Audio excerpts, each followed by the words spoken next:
everyone. So I just wanted to make a quick video about scar mobilization. And I hear this all the time from people, especially if they've had cesarean sections for their births, or if they've had any kind of a tearing or episiotomy during birth, or really any kind of abdominal scarring, but this is true for scars all over your body. But basically, people think that if they had a cesarean birth, that there's no way that could affect their pelvic floor because they didn't actually push a baby out of their vagina. And unfortunately, that's just not true. Not only does pregnancy affect your pelvic floor, which is something that doesn't just go away no matter how you birth, but the scar tissue and the way it heals from a cesarean birth or other surgeries in that area can really affect your pelvic floor. As your scar heals, it can get really thick, and ropey tissue can attach to your other muscles and ligaments in the area, which can tug and pull other muscles out of alignment or even attach and irritate to some of your organs. So one thing that you can do to help prevent this is to work on scar mobilization. So some people have to start really, really slow with this. You may get this kind of weird heebie-jeebie feeling when you touch your scar. I'm touching mine because that's where it is.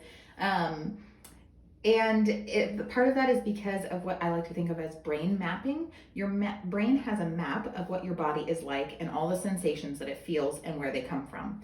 And when there's a scar, that part of your body doesn't really match up with what your brain has a map of. So it tends to just try to avoid it. And it gives you this weird feeling like, well, we're not going to touch that.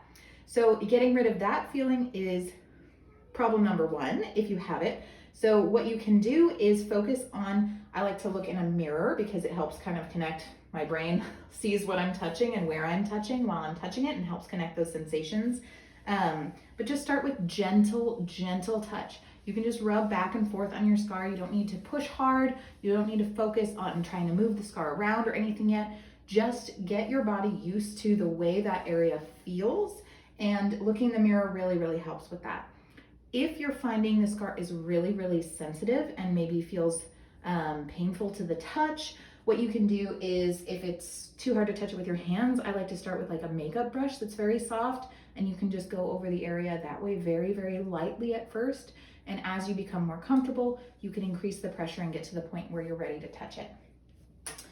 What scar mobilization then is at the next step is being able to take, and I'm just going to show you here on my scar where I can, show on my hip. So that's getting to the point where you're loosening the scar up so that it moves along with the skin. You know how you can kind of move your skin over the top of your flesh a little bit? Scars often don't do that once they get thick and are healing and really adhering inside.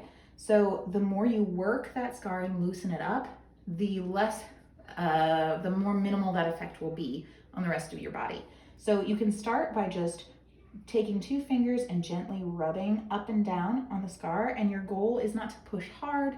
It's not to try and yank the skin around or pull. It's just gently loosening that scar from where it may have adhered inside your body. Once you're comfortable, you can progress to maybe pinching it in your fingers and rolling, right? Like that, perhaps moving in circles. And if you do this regularly, it can be a really great way to loosen up that scar tissue, which also has the bonus of sometimes making your scar less noticeable. You don't get that really ropey, shiny appearance because if you do this as it's healing, as you're comfortable, of course, once it is not an open wound, then it really helps with the healing, and it can minimize the bumps, the shininess, things like that. But also it means that internally, that scar isn't going to be tugging on your pelvic floor muscles. Now, if you're doing this internally because maybe you have stitches from tearing or from an episiotomy, you can start gently with that as well. So just very, very minimal pressure wherever it is that you feel that discomfort. Start slow. There is no need to rush. There is no point for going faster and harder. And the more gentle and slow you go, the better your experience will be, because the minute you start to trigger pain or fear in your body, the more your pelvic floor will tighten up. And when your body is scared and your pelvic floor is tight, it doesn't want to let go. So that's just going to exacerbate any problems you might experience. So go slow, ease yourself in, don't push through the pain. If you feel pain, back off until you just feel comfortable, and then push it just that little bit further so that you're seeing progress. So that's what I have to say on scar mobilization. I hope that it's helpful and helps explain why even if you didn't have a vaginal birth, you may still be experiencing pelvic floor issues. So get that makeup brush out, get your fingers ready, look in the mirror, and start working on those scars.